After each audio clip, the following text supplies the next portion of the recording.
Today I'm going to talk about character art, 3D character art in films and in games. And what I put here is what's in between, because there is a lot of things that happen in between film and games. And we tend to talk a lot about like films and games as like two main industries. But even with between film and games, there is like different ranges of what you can do.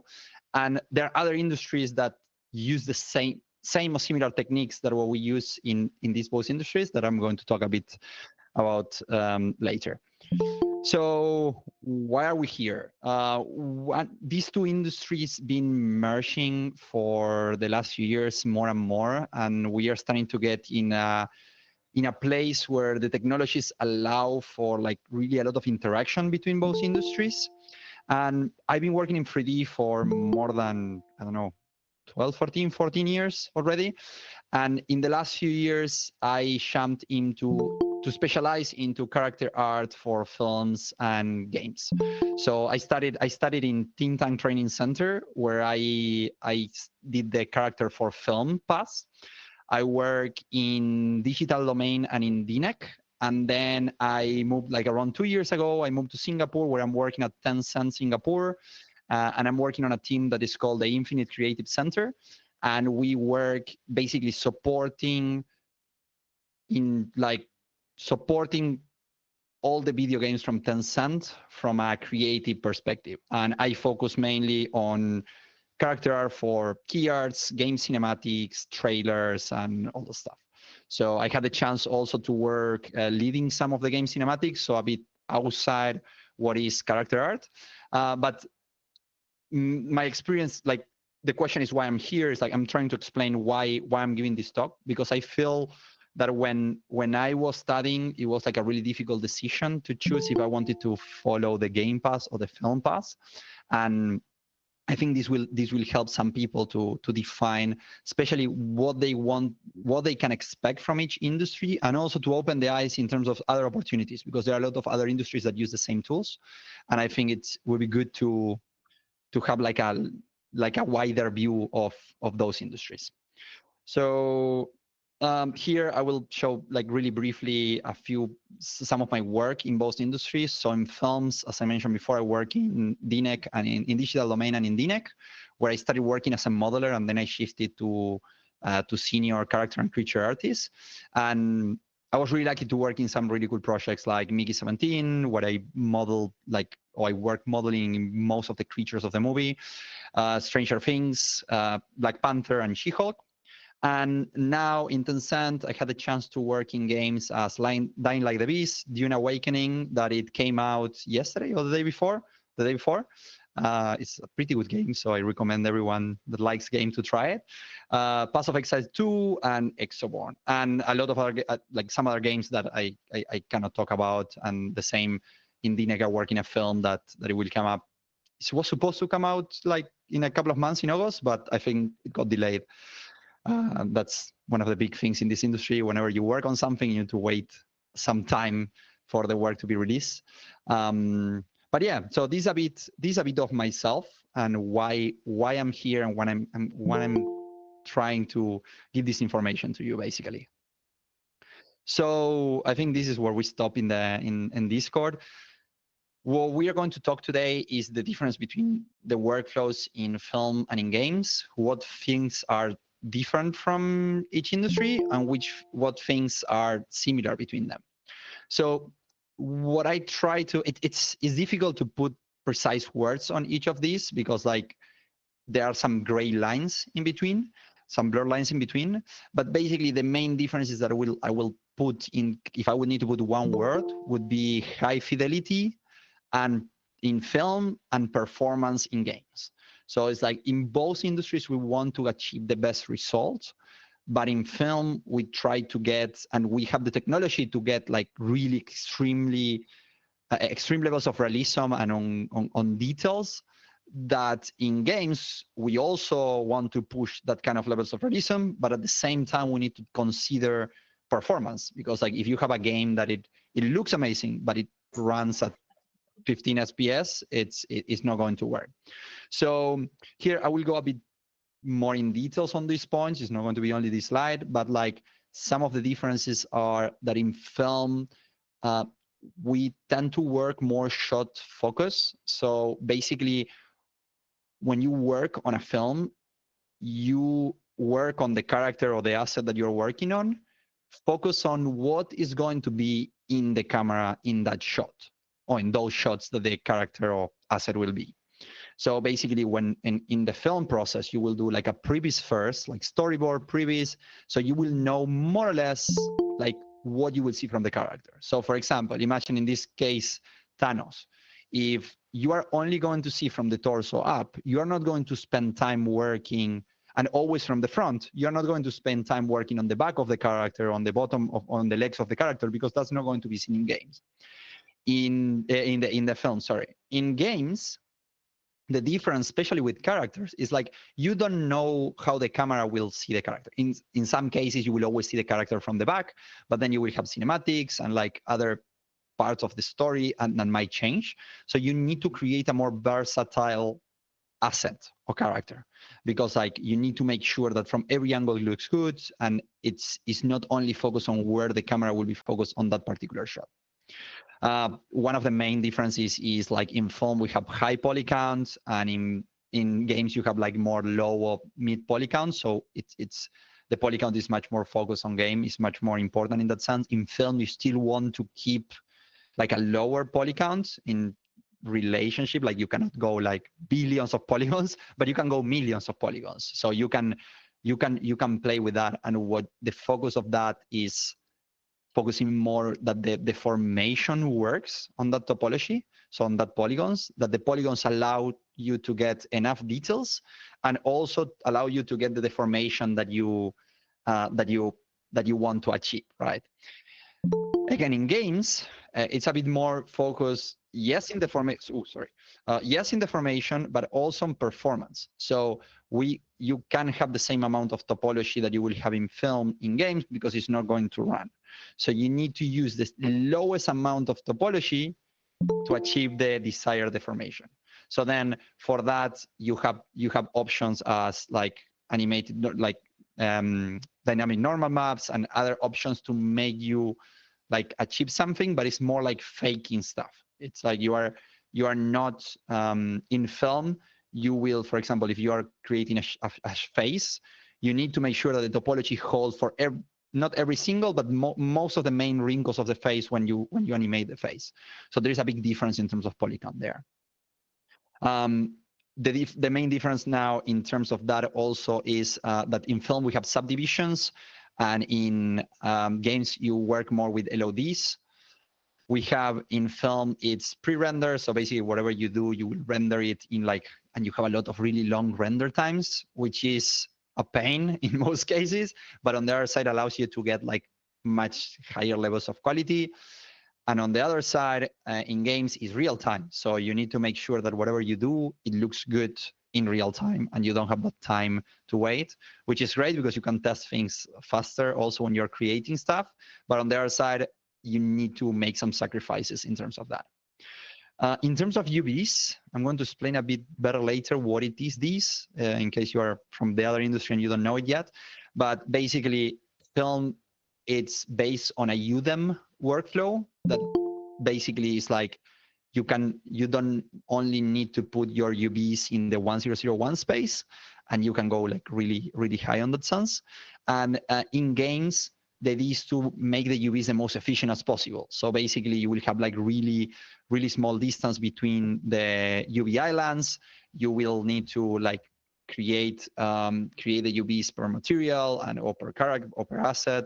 So it's the time that you spend on UVs in games, it ends being more in terms of making the UVs the most efficient as possible, so it runs in real time correctly. In film, you spend the most time with the UVs focused on less distortion, and that you have enough resolution on the UVs to hold the shots that you need to show. And even in some cases, you go double the resolution to make sure that that it holds up.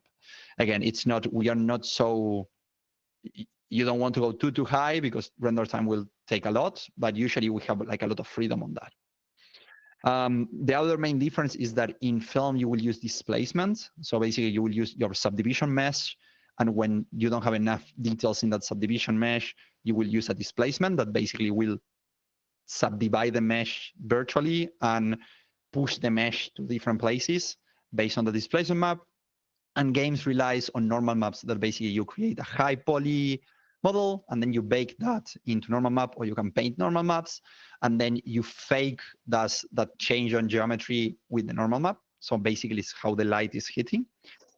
The resolution of the texture changed also a lot. So apart from having more amount of UDAMs in film, we can go much higher in terms of resolution.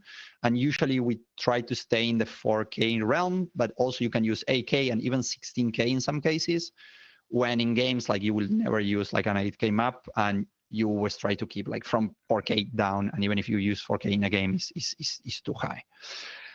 And one of the last things here, I mean, there are a lot of other things to talk about, but I wanted to condense the most important things for me, is that in film, what we do is we physically correct simulate the hair. So basically you have action or other tools to create hair like strand by strand using guides. And then in games, you need to use hair cards. They're still, the technology is evolving in that sense, and we're maybe soon going to get more like simulated hair with our hair cards in games. But for now, we need to use hair cards. For that, you create the hair. In some cases, you create the hair like in film, and then you need to transfer to hair cards. And it's another way, and another ways of creating is you directly create the hair cards and you place it there. So yeah, these are the main differences that I see between these two industries. So here I will go and explain a bit in each of these industries, like a bit of the things that I consider more important. And basically in the gaming industry, this is an example of Monkey. It's he's a digital sculptor. Like if you want to check his art station, his work is really, really good.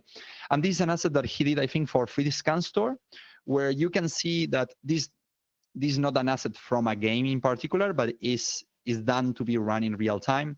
And what you will see is, as a workflow, what happened in a game when you create a character for a game is that you will create, in both industries, you will create like a high subdivision, like a high detail mesh. So a lot of times the character, the first step of the character, that is the sculpt part of the character, sometimes is the same or more detailed in a game than in a film. The thing is, in the game workflow, after having this high sculpt mesh from ZBrush, what you need to do is you need to create this lower resolution mesh, and then you need to bake and paint the maps that you are going to use here. So as a brief explanation of what you are seeing here you have on the top, you have the sculpt from ZBrush. Here in the left, you have like the topology. So basically this is the topology that is creating from the formation. As a few examples here that you will see is like, later when we will show like a film topology, you will see that most of the topology is mainly quads. We use triangles in some cases, but at the end it's like mainly quads.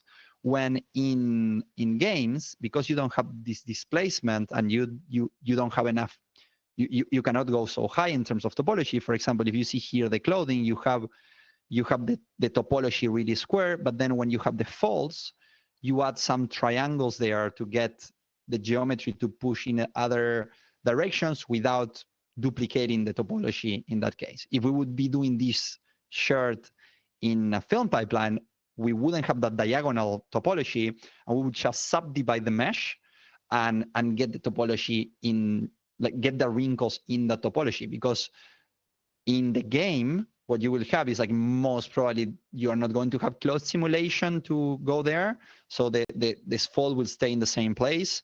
When in a film, maybe you will have the cloth simulating. So the fold is not attached to that place, because if the shirt moves, let's say if we are looking at my screen, if the shirt moves in this direction or this direction, the fold changes completely. So that's why that's one of the main difference in terms of topology. So summary will be, film is mostly quads and higher dense. Games, you will use quads a lot, but then you have the freedom of using triangles, and whenever you can, you will use it to get as much detail as possible. After you have your topology, you will create your UVs, and then you will bring your mesh into a software, a texturing software that would be like maybe Substance Painter, for example, is widely used. And what you will do there is you will bake the high-res mesh from ZBrush into this model to get some of these passes. For example, if you see here, this one, I don't know if you see my mouse correctly, but in all these passes here, the one from if you go from right screen to left, the second one here, that's a normal map. So basically, this is this topology with these details baked on it. So later, what you get after you paint the textures is you get this result that, as you see, if we would have the wireframe here, you will see that the wireframe is pretty simple, but then with the normal map, you get all these really nice details. And with normal map ambient occlusion, like roughness and all the passes, you can get something really close to what would be reality. But a lot of that is faked, but this, again, the normal map, the ambient occlusion, and the texture passes. This is why in games, texturing is really important, because a lot of the geometry information goes also on the texture. And something that is really important here is that you need to be considerate in terms of like the memory use. So like how much information you put in this. Because like, again, if you have a character that will be like this small in screen, you are not going to use 4K textures because it's going to slow down the game for nothing. So that is really, really important in that sense. For pre-render, on the other side, so in film, what you see here is some examples of some of the main studios, Weta, DNEG, MPC, where what we have here is that the main focus is photorealism. I mean, photorealism in case of photorealistic VFX, but also if you do animation, like details. Details is what is really, really important. And what the workflow here, what happens is usually you start with a scan or a concept.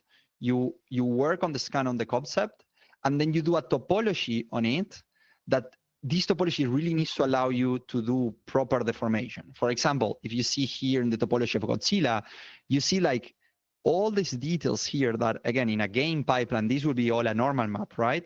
But here you have all the details here, like all the crevices and all the pointy areas of the creature. You can see it in the topology. And yeah, someone says that I want to cry with this topology. Yeah, the good thing is that when you like the matter of having that amount of topology to work with is that you can get so much more information. For example, when you create facial ratios on this, right? When we create expressions on the eyes, on the face, on the wrinkles and everything, I worked with facial blade shapes at DNEG, and it's so nice to see that the geometry like deforms in that way, and like you have so much control. So you can go really, really deep in that sense, and you can go all in terms of realism, and that's really, really nice. Also, when we were talking about UVs, I will have a slide more focused on UDEMs to explain a bit better what UDEMs are. But basically, what the main difference here is that the software that we are using in film compared with games is we still use Substance Painter, but also there is another tool that is called Mari that mostly you will only use it if you work in big productions, VFX. That basically the main difference is like Mari allows you to work with like these massive creatures. Like Substance is an amazing software, it works great. But if you need to work with like a creature, like 50-meter creature where you have like 300 UDEMs, still Substance, I hope it will hold in the future, but still is not able to hold it up. That's when Mari comes powerful. For example, in one case, I have to work in like a really, really big creature, and I had to do it in Substance. So what I did there was like to split the creature in different parts and work all separate. So there are ways, but the important thing here is that in film, we are going to be focusing on getting like as many details as we can in the texture. And again, as I was saying before, if like the camera is this close, and this is the closest that the camera will go, we will try to even go to double the resolution to make sure that even if the camera goes closer, or like to get the details really, really crisp. So it's all about that. And then usually these big studios have like a lot of rendering power. So even if you care about the amount of UDEMs and the resolution of the textures, we have a lot of freedom in that sense. So the goal here is details and photorealism, and not so much optimization. Optimization is there, but it's not the key priority. Another thing that is, I put this example here for film, but also this is used in games. That is mocap. Mocap is basically motion capture, and what you do with that is like this is used in both films and games. But the main difference is like, for example, with facial expression and all the stuff in film, you will be able to get much more information from this mockup, and also most probably you will get a scan data from that. Now you're even getting like 4D scan data for this, for like to match the expression of the character and stuff like that. For example, if we are creating my likeness, right, a likeness of like a person, I would go to a scan place. They will take like scans of myself in all the different expressions, and then when we create a facial rig, what basically you will do is you will match each of the expressions with the topology of the character to the scan. So we make sure that all the expression match exactly that character. In games, you don't go so far as that. You have facial rigs, and now with metahumans, I think the thing is getting much better and better. But in film, there is an entire more complex pipeline on that. Another thing that is used in film mostly, and in games started to get there. If you saw the latest release of like Unreal 5.6, you saw some muscle simulation and skin simulation stuff, which is great, and it's really nice to see that that's getting into games. Really exciting. But basically, for the last few years, like this was mainly like a film pipeline. This was not something in games, and so here what you see is like this was for Venom, where you have like entire muscle simulation system. And even sometimes this gets, we're going to talk about like breakup of positions in both industries. But in one film, maybe you would have a character artist that will create in the character. You will have muscle simulation person. You will have someone that will be focusing on the fat, and someone that will be focusing on the skin. So it's like only to get the proper complete muscle and tissue simulation, you will have maybe 3 people working on that same character. So the workflow gets quite complex in that sense. Again, because the idea is to match realism as best as possible, and we cannot take compromises, because in a film, especially in a realistic film, if you see something that is slightly off, we will recognize it. In a game, we tend to be more forgiving because we understand. And if you would have all this information in a game today, it would run like really, really slow. So that is really, really important. And finally, some of the software that we use in film is like, here I put Arnold and Renderman, but there are a lot of offline, like V-Ray. There are like a lot of offline renders. And basically what happens is you work on everything, and then you leave the computer or the computers or the render farms rendering for quite long, and that takes a lot of time, and it's quite expensive basically. So that is what allow to get that kind of levels of realism basically. It's all good. Anyone any problem or anything? Everyone can hear me good? Yeah. Cool. If not, give me a shout. Cool. Let's talk a little bit about topology. I think we touched a little bit about it already, but basically here's an example from one of my teams and colleagues, Arash Hadabi. He's an amazing artist. This was one of his student work, which is really, really good. And here you can see an example of what a film topology would be, right? Like if you would see this topology in a game, you would like freak out. It's like, it's impossible. But what you see here is that we have a lot of information that are like following the wrinkles, and that you have enough topology here to get every fold. Because like when we start doing like all facial expressions and everything, to get this realism, like basically the skin is kind of like a fabric on top of something. So you need all that. You need that topology there for when, and all the wrinkles that we have in the face, or if you're in a creature, any wrinkle or any fold that like a creature or character will have, it's dynamic. It's not always in the same place. Like wrinkles sometimes form in one direction and they form in the other direction also, because like the pores in the skin, they are variable, right? So what this amount of topology allow us to do is to get that in the topology, basically.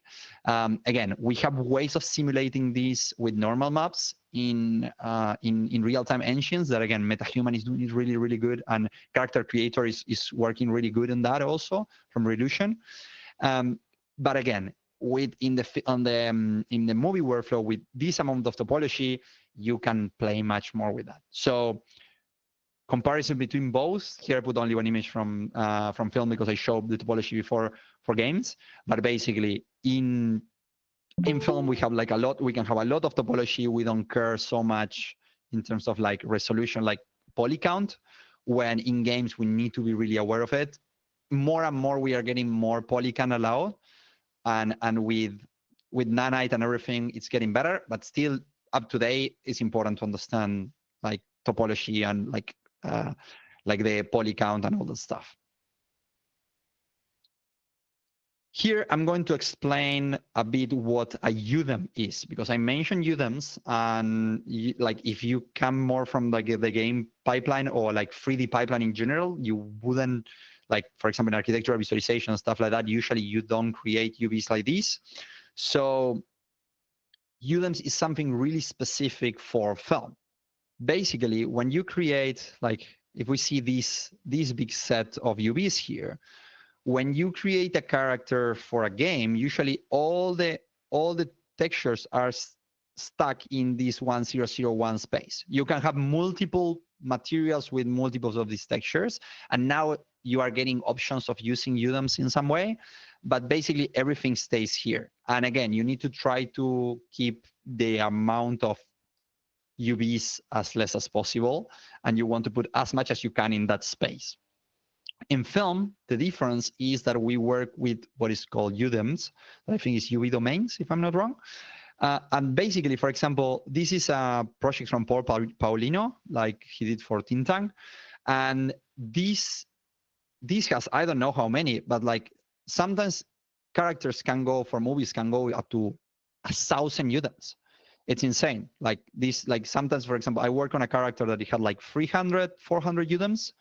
And basically, the difference on how we organize these UVs compared with games is that here, if you see the distance between the mesh, like the UV shells, is quite big if you compare with the game workflow.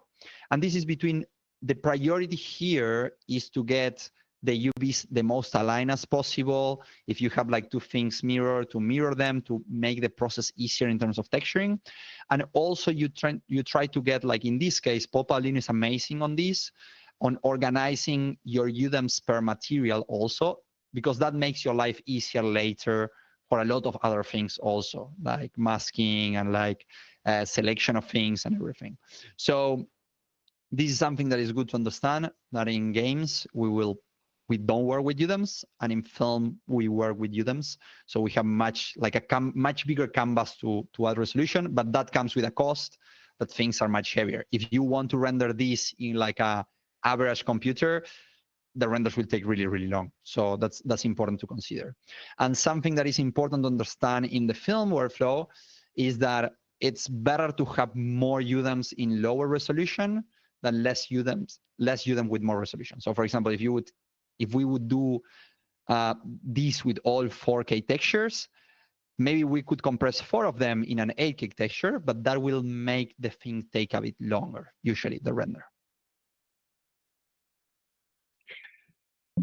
Another topic that I want to talk about that I think is really, really important in character art, and is a bit people is not talking enough about it, is how important are clothes and accessories in character art. Usually, when you are a junior character artist, when you are entering the industry, the chances of you starting working on a face is really, really low. Like really, really low. Like that tends faces, especially in film, in games, you get the full character usually. But in film, if you're working on a face, you need to have already some good amount of experience, because like they're not going to give you so much responsibility at the beginning. So what happened is a lot of the work on, and something else. Today, if you're working with a human character, there are chances that your studio has already a base mesh for that character, so you don't need to do the topology of the character. You might be working with a scan. So if you're working with a scan, you make the character look like you might need to match the scan, but there's not a lot of creative work in that sense. And the third thing is that, as I mentioned before, the face usually goes to like a higher seniority artist, and even in some cases it's different, the people that do the faces, the people that do the rest. So what happened is that I know a lot of students that they really focus on the human body or creatures or everything, and they don't do any clothing or accessories. And again, the first thing they will put you to do when you start, it will be clothing and accessories. When I started working in digital domain, I worked in She-Hulk, my first project, and the first things I did, it was the clothing for She-Hulk. That I was lucky that they gave me clothing for the main character, and then like props and accessories and stuff like that. So it's really important to understand that, again, both films and games, clothes and accessories will be a lot of your work. So get familiar with it. There are different ways of working with clothing. One would be to work with Marvelous Designer or Cloth 3D, that basically you are simulating the clothes. That is when you don't have a scan, you work like that. Like you can create the clothes directly in ZBrush, like hand sculpting and stuff like that. And then what happened a lot in film is like you work with scan, and you start with the scan, and then you can modify from there. And then you don't use, in that case, Marvelous. In games, I know Marvelous is more used, but it depends. It depends of the pipeline of the studio and everything. So basically, what I want to summarize with this is that if you will be a character artist in both industries, most likely you will be need to do a lot of clothing and become good at that. For example, in Dune, right, in the Dune movie, what you see here in the right, this is like the concept from the concept art kit. I love this suit, by the way. And what happened is like because the characters are filmed, right, like a live shoot, and like the main characters, most probably they have the suit, like the real suit. But in some cases for explosions and for other scenes or like really strong fights and stuff like that you don't want to have the real character there, what you do is you recreate the suit. And in that case, for example, in this in particular, it's like a really complex and really interesting suit to work with. So it's, again, in this case, most of the work will be in the suit, and you likely you are not going to be touching the face of the character much, right? So that's something that is important. And all the topology work will come in the suit and not in the human character, because the human character you studied already with a base mesh, right? In games, on the other side, again, you most likely will have a base mesh for the character. You also work with scans, and with the clothing and the props, again, you don't only need to make it look good, but also you will need to make it look efficient, make it run efficiently, and the form how it should work here. So also you will need to maybe merge some objects together to make it look good. And maybe, like, for example, I don't know if this is the case, but for example, in film, what we would do is, like, let's say if this part here is a piece of leather, and then you have the edges that are like some groom or something. Maybe what we will do is we will create like two separate meshes, one with groom, one with not. In games, maybe you do everything separate in the ZBrush file, and then what you do is you do like a more simplified mesh, and you bake everything there. So this is a bit of a general thing, not specifically only with clothing and accessories, but basically when we work in film, that high resolution mesh, it's more the end result. And in games, you create that high resolution mesh, and then you need to do an additional step always to make it run in real time, basically. So I talk about the clothing. I think something that is really, really important in both industries. This is not so much in terms of like the difference between both, but this is what is shared in both, and how both industries are merging, and how both industries are learning from each other in that sense. That is anatomy. If you want to be a character artist, you need to understand anatomy. We can always focus on making the things look good, look realistic and everything. And like, we love to put pores and we love to put wrinkles. But if you do all that, but your underlying anatomy is wrong, it's not going to work. It's not going to work. So it's really, really important in both industries that you learn anatomy properly. It's really, really important. And here I'm showing an example from God of War, because like we were talking before about like muscle simulation and tissues and stuff like that. For many years in games, you didn't have almost any of that. Like, there was no muscle deformation or anything. And what you would have, everything was driven only by the rig, and there were like things that were like really not working anatomically, but because it was in a game, it was okay. Now with how we are pushing the realism of the games, like for example in God of War, it's important that the anatomy it's taken into consideration. So in this case, this was like a work from Rafael Grassetti, where they created like a muscle system, like blade-shaped muscle system, where like, if let's say in this case the arm goes up, the entire anatomy of the back works together with this. In a lot of cases, in a normal rig, what you will have is like, you will lift the arm and nothing will move from the back, and like things will start getting broken. And again, usually in a game, you don't have enough resources to put all this stuff in like NPCs on like secondary characters. But for the hero characters, now we are starting to see a bit more and more this kind of like integration of underlying structure for human, for creatures and everything. Again, if you saw the latest release of Unreal 5.6, there's a really nice demo with the horse that it looks really, really, really good, by the way. Cool. So let me pass to the next one. So yeah, I think these were some of the main difference between games and film. And now I want to talk a bit what is in between, right? Like, we talk about like the key industries, but again, there is some areas in between these two, that is in between creating like a character for a game and a character from a film. And one of the main ones, I'm going to go later in terms of other industries, but within these two industries, something that falls really in the middle is game cinematics and trailers.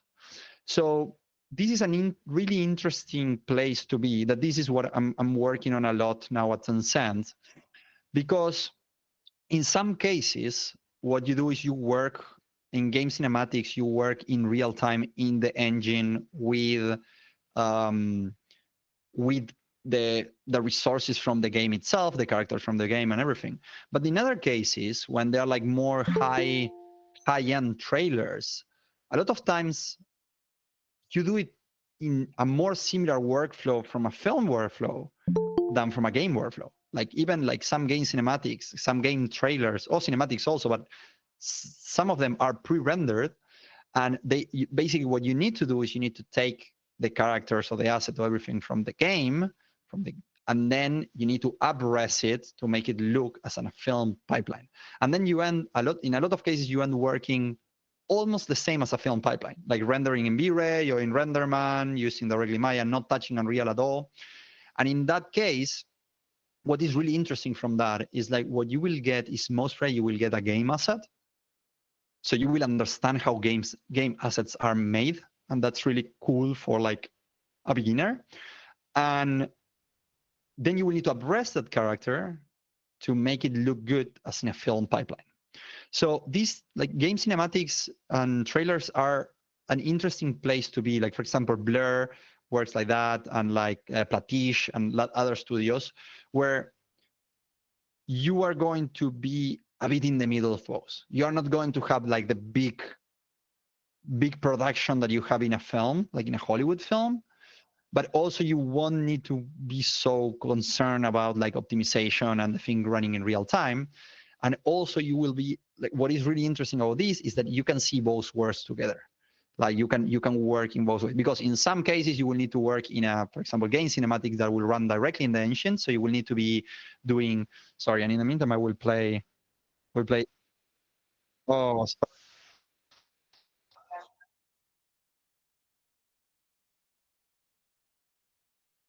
sorry, had to play that. Then no,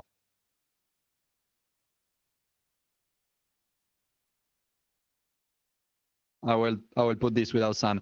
But this is a trailer. This is a trailer that we work with our team with like Funcom for Dune Awakening, and basically it's it was a really interesting project to work on, and like a lot of talented people work on it. But what I mean with this, I will keep it playing, but what I mean with this is like game cinematics and trailers give you the opportunity to explore a bit both worlds and to work in something in the direction of high quality as film. Most likely it's not going to be as high quality, but also you can use the engine, run the engine, and you will have opportunity of working both things. One is working in engine, working directly in the engine with like real-time lighting and everything, and the other one would be with like a more offline pipeline, like it would be in a movie.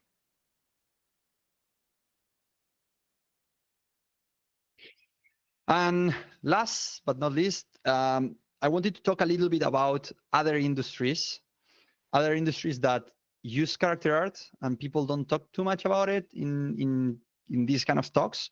That there are like a lot of opportunities in other industries that is not these two main ones. And what some of you might find is that working in VFX and game big studios, it's really nice in a lot of things, but on other ways, it can be a bit tiring. Can be like in a lot of cases, you are just a small part of like a really big production. So people tend to get bored with that because it's just they're only doing like a small piece of the puzzle, and they don't. It tends to be a bit less creative. For example, in film, like you get a concept and you need to match the concept one to one. You don't have a lot of flexibility, freedom, and stuff like that. In film, for example, if you are a character artist, you will be working most probably in um, you will be working most probably in just one part of the process, right? You will work just for example, in modeling or just texturing or just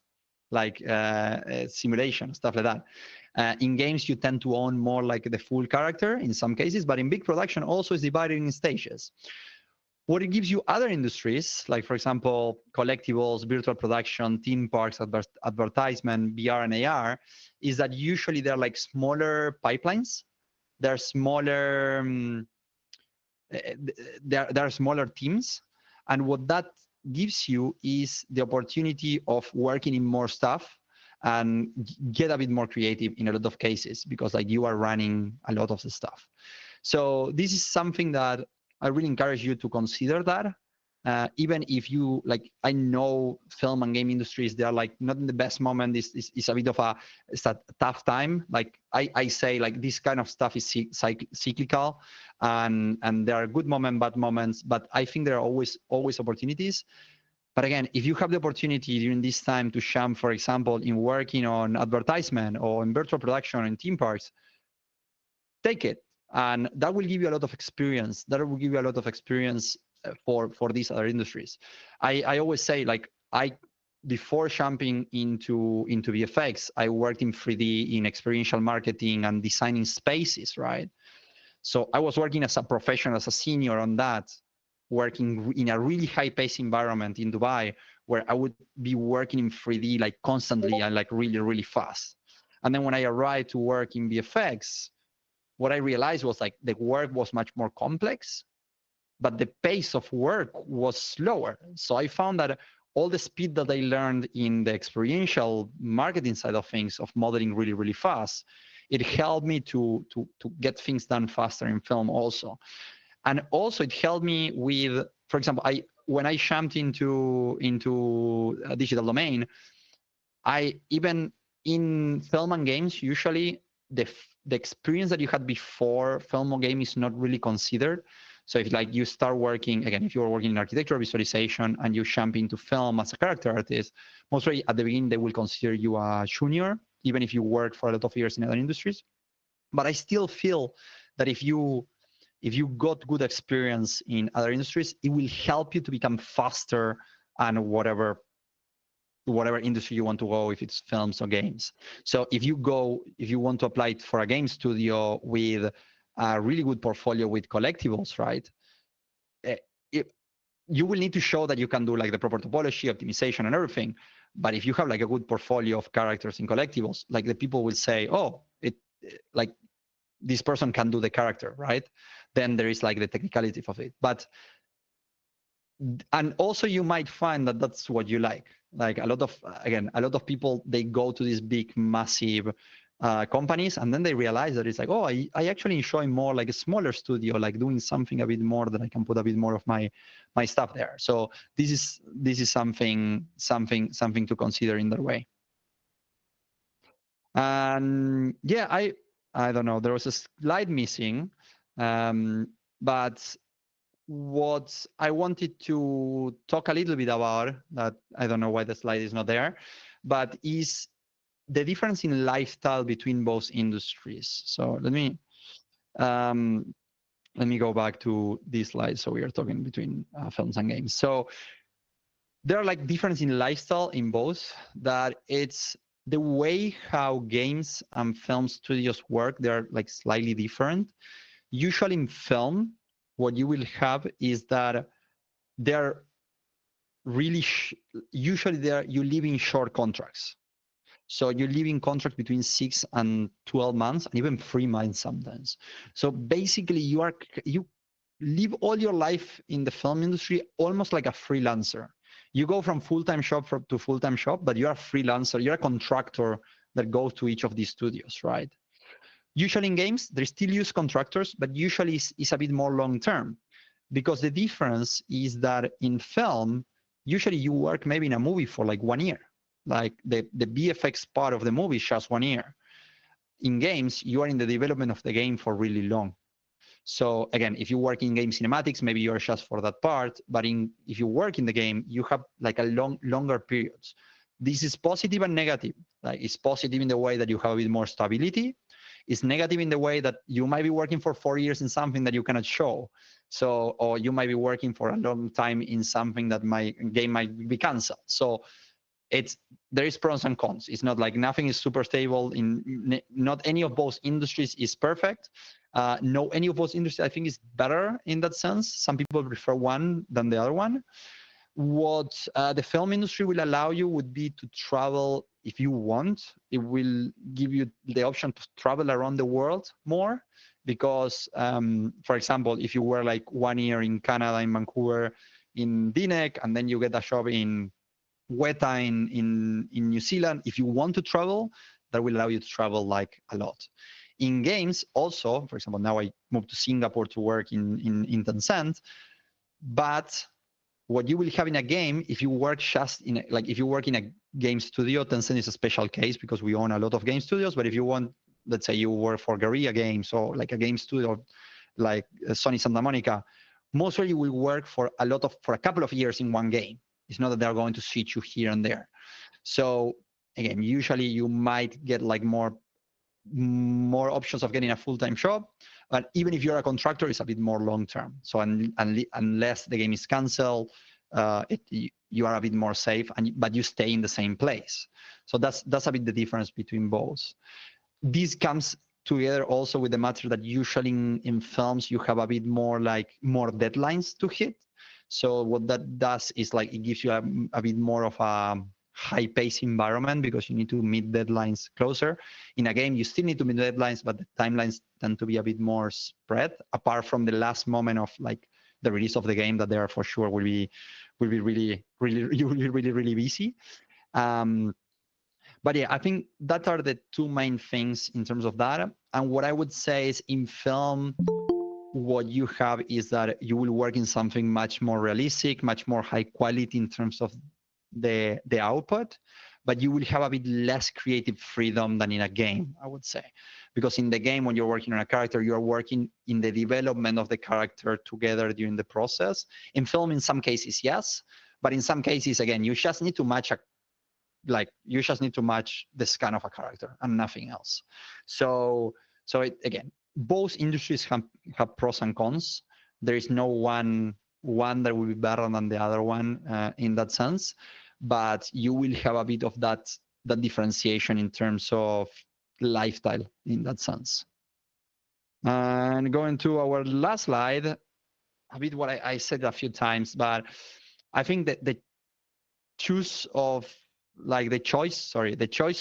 going through films or to games depends a bit on your passion in terms of like the work style that you like. If you go to, let's say, you're passionate about working like the style from Fortnite, really like you love the style from Fortnite or from Blizzard or whatever, don't go to do realistic stuff, right? Because you're not going to find yourself.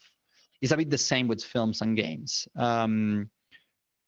For example, like if you are super passionate about games, maybe go for games because you enjoy playing and stuff like that. In my case, for example, I'm really passionate about the creation process of the game, but I'm not much of a gamer. Like I watch more movies than games, but I'm really passionate about the process. Since I'm a kid, I was playing FIFA, and I was like, oh, how they do the stadiums, how they do the characters, the celebrations and stuff like that. So in that case, my passion for the game industry come more from the process than from the games itself. I mean, I like playing, but I just don't have time. But I have colleagues that they play the entire like a lot of hours every weekend, and like they know all the games and everything. It's not my case. But again, my passion came from the process of creating, basically. Also, what we were talking about, like where do you want to live? It might be an important choice.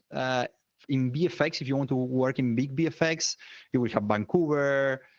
It's a bit more focus. So you will have Vancouver, LA, London, now India, Australia are good places to be. When in games, I think it's a bit more spread in that sense. But again, if you work in film and you want to go and travel around the world working, films will be a bit more for you than games. So that's a bit the thing. In this moment, I know a lot of people that is switching from film to game because of stability and stuff like that. But it's a moment. It doesn't mean that in the next few years that will happen, and maybe the things shift and change and stuff like that. Today, that happened because of the strikes and because of like other stuff, and because the gaming industry was doing better in that sense. But in another moment, the switch might be to the other side. So I wouldn't focus the decision on that. And yeah, and last, I think both industries give a lot of nice opportunities, and a lot of like one of the best opportunities to work in something that you love and to go to work like wanting to do what you do. I think is one of the most important things, and why in my particular case, I love going to work. I love doing what I do. So try to look for that in whichever industry you work. So yeah, that's about it. Thank you so much. And now we can open for questions.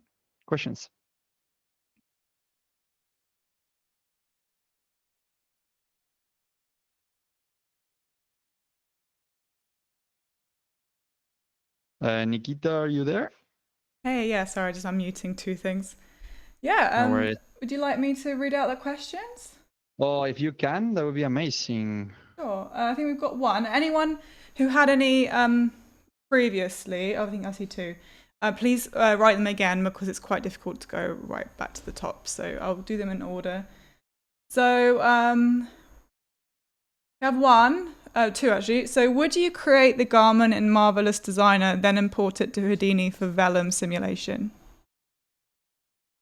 I don't work personally in Houdini, so I'm not super aware of that pipeline. But yes, that's a thing. You can create. If I'm not wrong, you can create both.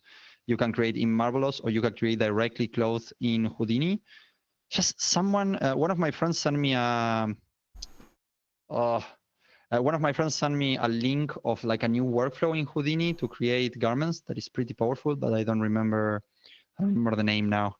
but you can search for that. I think it's good. But yeah, Marvelous is widely used, but Houdini is also like a mentioned tool. But yeah, I'm sorry to cannot go super specific on Houdini because it's not apart from some rendering stuff that we did in DNEG, I'm not a Houdini artist. Sorry.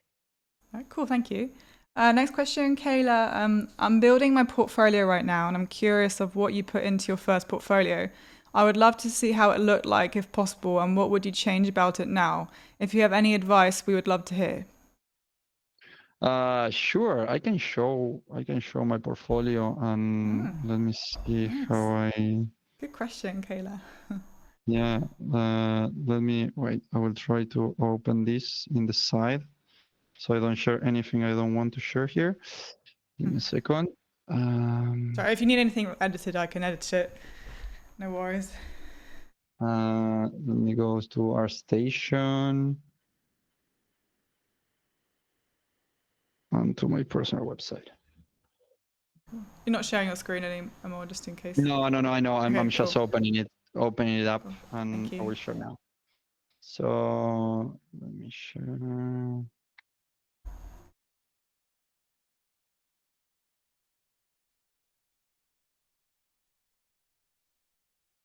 Cool, yeah, we Okay, can see. so I assume you can see my art station and my website.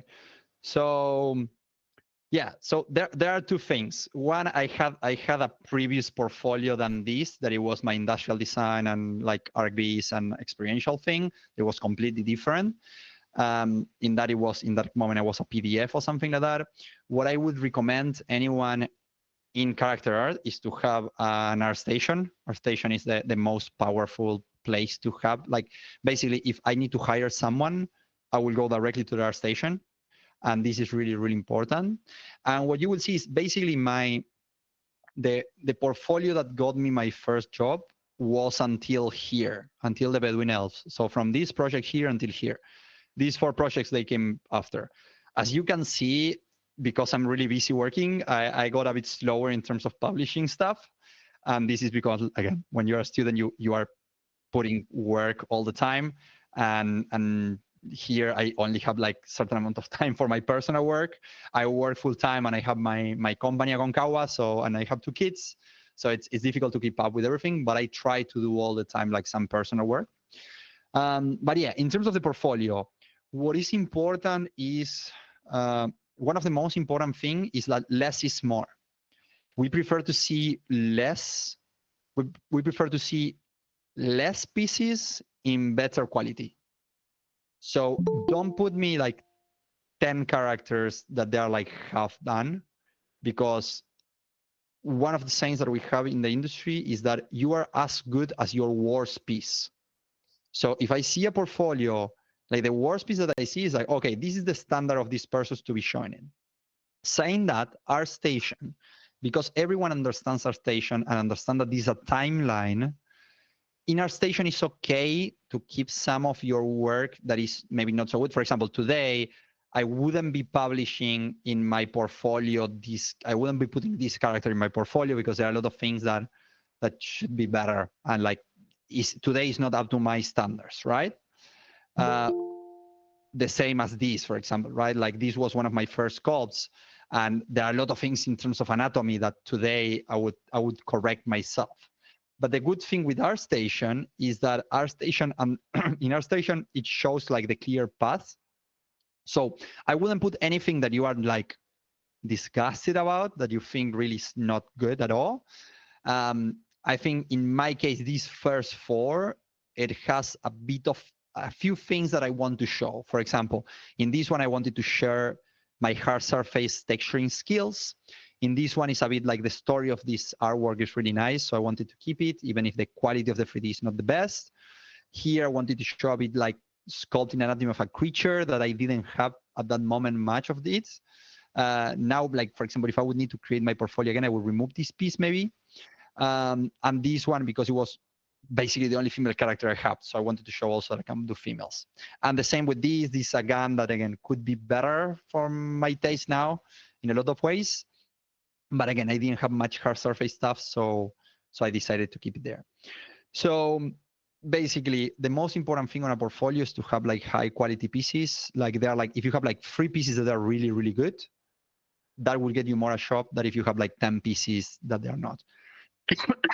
And really, this is general for everyone in 3D, or in art in general. In character art in particular, what I would say is, as I was saying before, most probably at the beginning of your process, you are not going to be doing faces. So in my case, the project that put me in the radar of studios was this one. But what I had was a few times they told me, I think it was even someone from DNEC, with this project, what they told me is like, oh yeah, like that project looks great, looks really high quality, we love it. But I wouldn't put you to work on a face of a character for a long time. So I want to see that you can do other stuff, that you cannot only do like human faces, because most likely you're not going to be doing that at work. So that's why in my mentorship project in Teen Time, I worked on this project that I will explain a little bit, a few things of this project. One of them is I had to finish the project before I was expecting it. So the lighting of this project is, for me, is terrible now. Like I would definitely want to do it again. I never had the time. But because I moved to Canada in the middle of this project, I had to finish it before. So the lighting ended being like not so great. But what got, and for me today, like the specular pass ended being like the best render for me, which is funny. But what got me that first job was that apart from the Bedouin elf, that I could show that I artistically I could create like some like an appealing artwork and like a realistic face. What I show here is that I can do like a proper nice and clean topology. So if you will see, let's go here. I think this was one of the pieces that in my first interview, the interviewer, like that it was my lead at the moment, like not my lead, but like one of the supervisors of Digital Domain, what he told me is like, basically you kind of got your shop because of these two renders with the topology. Even if now people say like, oh, topology is not so important, it's really important. It's really, really important to get like a nice and clean topology. Again, this is a topology for film. If I go with this topology to apply for a game studio, they will tell me, oh, why did you use so many polygons here? You could have solved it with a triangle. But in film, the matter of having all these details and the topology super clean and everything was really, really important. And when we hire someone, a lot of the work that you will be doing in film as a character artist will be modeling topology and making it like go with the loops to run smoothly, the loops to run in the direction that they should and stuff like that. And what we were talking before about Marvelous, all this was done in Marvelous in that case. Yeah, so basically, in summary, make sure to have your better pieces, and then make sure to have a few things that a junior artist will be doing in their first job. For example, again, as we were saying, like a bit of texturing, some hard surface assets, some clothing, and like maybe some more simple things, but simple and really good quality. And then apart from my station, I have my website, where in this case now what I have is I have it separate between, this was when I started trying to shift into games. So I started separating like characters and assets here. So if you go here, this is a Adobe portfolio thing. I started showing again like all the assets and stuff like that, and also like what are the things that I worked for real time, which again, it's important to show process. For example, in this case, this was an interesting case because I had like I was interviewing for a game studio, and this is taking a bit long to load. But basically, when I started explaining this in the interview, they told me, okay, it's for some reason it's not going to load. But basically, what they told me is that like I had a topology on here where I did like really low res for like saying that it was for real time. And basically, but it almost didn't have any triangles. And in the interview, the guy told me, like, okay, but if you would need to create these for real time, you need to put like why you didn't use triangles when you could solve this with a triangle. So what is important to understand is whatever you are presenting, you need to present it for the industry, and you need to focus on that. And it's like, if you are applying for like a game studio, don't show the topology that I just show here, because that's not going to work, basically. Yeah, and I hope that answered the question. I don't know if there was another question in the same question, or. Sorry, I'm muting. Oh no, that was perfect. Thank you. That was a really good question. It was really great to know that. So thanks for answering that. I think it'll be useful to everyone here. Pleasure. Cool. We've got a few more. Is that right? Yeah, sure. Yeah, have time. Joshua asks, can you use blend shapes in games? I thought it was all joint based. Yes, it is all joint based today, most of the stuff. But again, I know, if I don't understand wrong, in God of War they use some blade shapes there. And again, now with metahumans and everything, you can run, like, metahuman has blade shapes in their rig, so everything like can run like that. But again, it's a process that start getting more and more. It will come. It's good to start understanding it, but it's not mainstream at the moment. Basically, in film, it's like widely used blend shapes in games now. Cool, thank you. Another one from Joshua. What was the first game job did you get? What was the first game job that you got, and how did you come upon it? And what studios do you recommend in Australia? A few there. Oh, no, well, game shop. The first one was now in Tencent. That again, I'm not working on game characters, so I understand the industry, because again, we work really closely with the assets, with the games. But basically, what I was explaining before is like, we are a really particular team within Tencent, that basically what we do is we kind of support all the game studios from Tencent in whatever they need. So it might come a moment that I might need to be working on a character, like the main character, like an NPC or whatever. But most of the stuff that we do is more on the cinematic side of things and that stuff. I understand the process, but it's not that I work hands-on creating like a game character. That's important to understand. But yeah, my first game shop was here at Tencent, which I'm really happy there. It's great that I have the opportunity. Again, I work for the same company, but I had the chance of working in a lot of games and in different stages of the game. So it's cool. And in Australia, I don't know which game studios are in Australia. Honestly, someone from Australia knows, but no. How did you come upon your first job? Sorry? How did you come to find your first job? Oh, my first job was as a character artist, was in Digital Domain, and that came because I was studying in Think Tank Training Center, and my mentor at the moment was Rafael Frank, and he was working in Digital Domain, so that made the process a bit easier, because I applied to a lot of studios. Some of the studios told me, for example, DNEC told me, you need we love your portfolio, but we cannot process your visa because you don't have experience in that. So it was a bit complicated. With DNEC, we managed it, and then after a year with Digital Domain, after a year in Digital Domain, DNEC called me and said, "Oh, now we can hire you," and they offered me a job. So, and that all came from coming to some talks like this. I went to a talk, like, this was not for my first shop, was more my second shop. I went to a talk like this with Cape Academy, and I met one of the recruiters from DNEC there, and that got me there. But portfolio first, contact second, and LinkedIn is a great tool. Okay, cool. Yeah, thank you.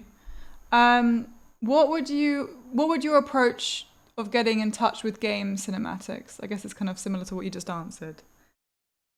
Yeah, I would. I think some of the good studios that they come to my mind now are Platish and Blur.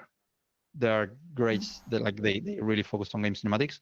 There are a lot more, but yeah, try to again focus on creating like really a few pieces with really good quality, and that's really important. And again, maybe once you have a good portfolio, reach out to some people in the industry, try to again come to these talks, add people in LinkedIn and show your work. That's the most important thing. Cool. I know we've been talking mostly about live action and film, but I'm wondering how the lifestyle and approach would differ for 3D in animated films. I think if I'm not wrong, in 3D, I never worked in like kind of Pixar, Disney stuff. I think that's a bit more similar in terms of lifestyle to games, because it's more you work for longer periods of time in the same studio, and maybe you work for a few years in the same movie. And what happened with that is that you, in that kind of projects, you tend to be more like an employee of the company instead of a contractor. Again, there are contractor shops, but it's a bit more similar to that in that sense. The good thing, something that is a good difference between films and games also that I didn't mention, is that in games you are building the main output, that is how the game looks. In film, you're working on something that people shouldn't realize that there was 3D involved in most cases. So in animated movies, it's a bit more like in games, that whatever you are doing is the final output. So you can control a lot of stuff and you're not relying in real footage. So yeah, I don't know if that answered the question. Yeah, no, thank you. We have a really nice question, actually. Sorry, where did it go? Oh, there. Since you're a father too, how do you handle the time for your job and your father role? I don't sleep. No. Apart from not sleeping, it's difficult. I'm in a really messy moment of my life, but I try to get them involved in some cases. Like sometimes, like I'm working and they're sitting with me. I try to be as much as I can with them, and try to make my workflows the most efficient as possible when I'm working in like personal stuff. So, for example, one example, like if I like in my last project, my last two projects, personal projects that I work in, for example, the Oppenheimer project, what I did, instead of starting from a sphere and creating everything from scratch, I started from a texture XYZ head. So I already had the topology, already had the base textures and everything. So to make the likeness of Oppenheimer was much faster. So instead of spending a month of doing it, I spent it 2 weeks. So in that case, I can keep doing this stuff. I try to arrive every day for dinner home. In some cases I cannot, but at least I wake up really early in the morning, take my kids to school, go to gym or something, then go to work and try to come for dinner. That again, not every day I can, but to have breakfast with my daughters is the priority, and the weekends when I can. But yeah, I'm not the best to say that. Like I do my best, but I'm in a really busy moment. Yeah. Like that's why my daughter was standing next to me today here, watching the talk also. Yeah, cute. Oh, that's nice. Someone raised their hand. Tiana, does that mean you'd like to speak? Sure, for me it's good. Yeah, Tiana? She wants. Does that mean you want to speak? Or were you kind of meant to emoji? Sometimes people will emoji back. Hello? No, I want to ask a question. Yeah, sure. Sure. Okay, so first of all, thank you for this meeting. I'm sorry for my English, I'm French. I wanted to ask a question about career opportunities. So I went to the YAMAG last year in Paris. It's a convention with industry, etc. And I've met plural recruiter from different studios like Framestore or MPC's Paris. And I was a student at the time. I just graduated. And I'm working on my portfolio for September. And a few recruiters or personalities like Aaron Sims, they reviewed my portfolio at the time, and they gave me a nice review, and they took my LinkedIn and they told me, yeah, reach for me when you finish. We're gonna work together. Don't hesitate. Is it relevant to when I have my portfolio finished? Reach to them and told them, yeah, we've met at the YAMAG and this is my portfolio. Da da da. Yeah, for sure. You should do it. Okay. I'm glad to hear that. I'm glad to hear that they told you that. What I would do is make sure that you post your stuff Yeah. in LinkedIn and everything, because like it would be better if they see it from themselves and then they reach Mm. out to you. But being honest, I've been looking for work and I've been hiring people. Yeah. And when you are hiring people, you are like when we are trying to look for work, we tend to complain that, oh, they didn't answer to me and stuff like that. But sometimes when you are hiring, you review 500 portfolios. Mm. Understand? So it's like there is a big chance that they saw your work, they like your work. They, again, the matter that they answer to you is good. In a lot of cases, you don't have even time to answer. But then life keeps going and there are a lot of busy things and stuff. So don't hesitate to reach out to them once you have your portfolio. Just don't spam people. But once you have it, make sure to write like a short, concise message saying, look, we met then. You said at the moment that you like my portfolio. Here I have my updated portfolio. I would love to work with you. If you have time, take a look. Like super straightforward without writing like a big text. Because again, if you write 3 paragraphs, like most probably the person is not going to have time to read it. Mm-hmm. But the link to your portfolio, it's I think that would be enough in that sense. Okay. Thank you. And good luck. Thank you. Thank you, Tiana. Saying that, whoever wants to add me on LinkedIn or whatever, it's always good to expand the network. Everyone, LinkedIn was for me like a really important tool. Again, just make sure to not spam people, but it's good to know that you are like a message away from several people, and a lot of people in the industry is really nice. And if you have any question, they would answer. So Thank you, Thomas. I put your LinkedIn in the chat for everyone. cool. Yeah, same LinkedIn and Instagram. They are like you can reach out to me and I might take some time to answer, but if you need anything, I'm happy to help. Cool. Thank you. I know someone's raising their hand, but we're going to go for a few more of the comments because they were first. So someone asked, I have realism and stylized character work in my ArtStation because I have an interest in both. Will that be a problem? No. I think again, it depends. What you can do in that case is like if you are applying for something really that is only stylized or only realistic, you could create like a separate page from your portfolio that is focused only on that, and you could share that link. That's an option. But if your stylized work is really good, I mean, if both are at the same level, it wouldn't hurt. Like it wouldn't hurt for me to see that you have good stylized work if you're applying for realistic. What is important is that let's say if you're applying for realistic, your realistic work is good enough for that. I just wouldn't have like just work because of having work. If you feel that one of both is like bringing down the other one, just make sure to only share what is specifically for that studio, basically. Cool. Thank you. Oh, another great question from Kayla. So this is something I was going to ask you, Thomas, actually.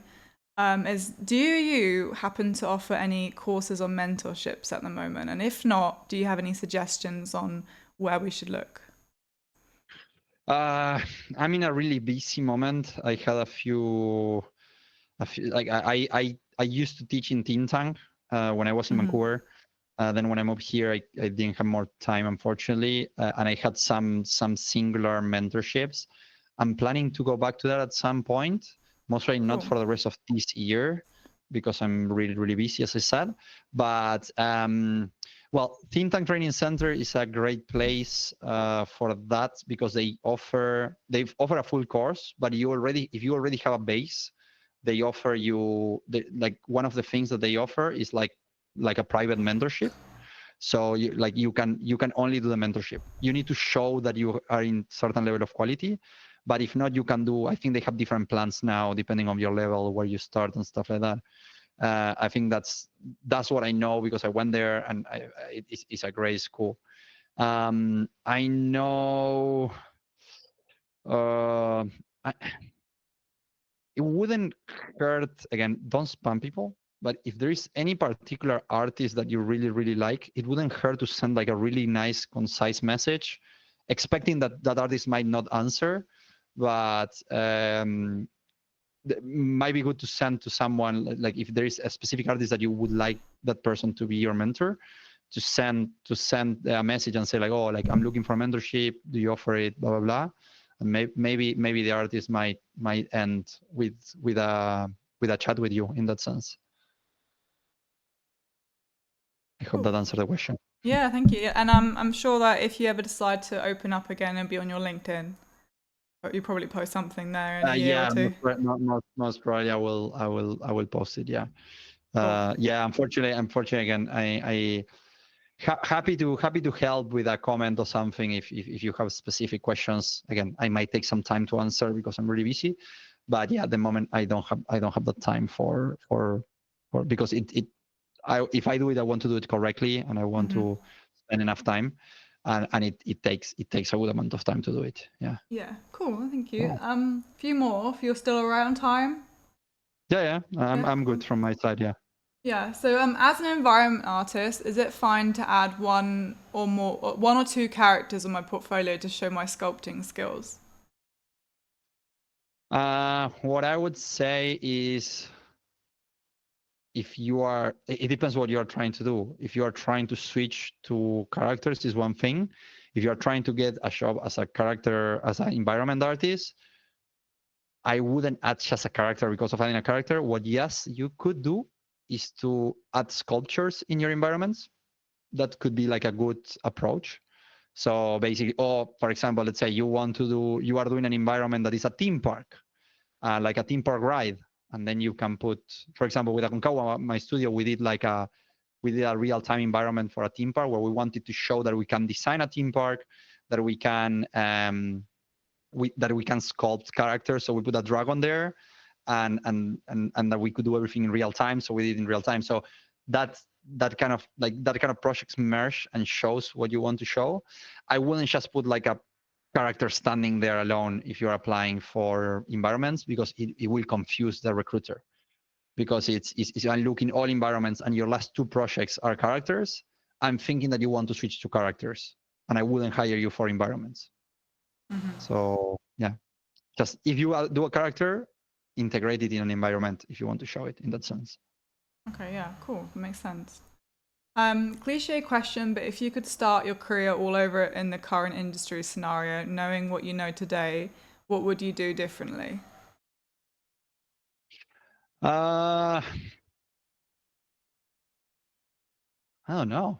I wouldn't do much different in that sense. Yes, maybe,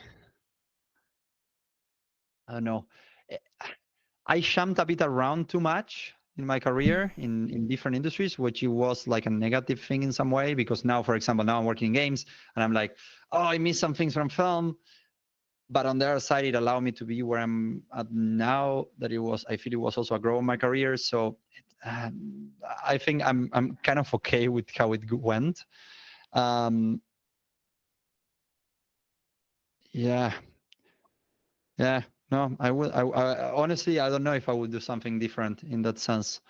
What I would recommend is, we are in a moment that you need to be really versatile, because workflows change really fast. For example, with the new release of MetaHumans, now it's like, oh, a lot of things that we had to do manually, now it's better to do it with MetaHuman. So yes, what I would do now, if you would be starting now, is to make sure to be really adaptable and to understand the fundamentals of the craft. Again, as we were talking, anatomy, how clothes work, how everything, but then be flexible in terms of like understanding new workflows and trying new things and integrating new stuff and stuff like that. So yeah, sorry, I didn't answer the question like really straightforward, but yeah, that's a bit. That's good. As a character artist, is it good strategy to show some high poly sculpting among full game ready characters in my portfolio? Sorry, so I said that again. Sorry, can you read again? Yeah, as a character artist, is it a good strategy to show some high poly sculpting among full game ready characters in my portfolio?